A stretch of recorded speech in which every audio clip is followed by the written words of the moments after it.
Chapter 24. I've been pushing the clock on my pain meds, taking them early, sleeping in an extra when I really need it.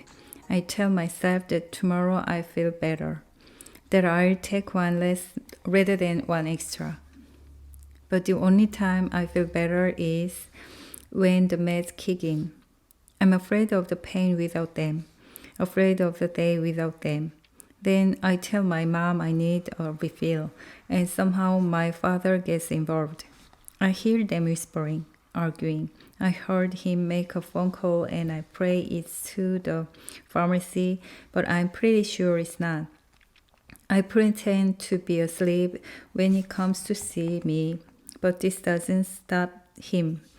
Jessica, he whispers hoarsely, shaking my shoulder. I answer, acting groggy. He's holding the bottle of pills. How often do you take this? I sit up a little. Oh, just when I'm supposed to. I lie. Are you sure? I nod. He studies me. My conscience flinches and he says it. The truth, he says. I shrug. I've taken a couple extras, only when I really need it to. He studies me a long, hard time. He studies the pill bottle a long, hard time.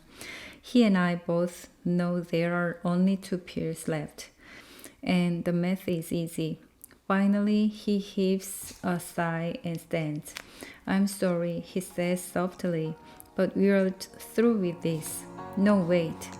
I call after him, but he leaves the room without turning back.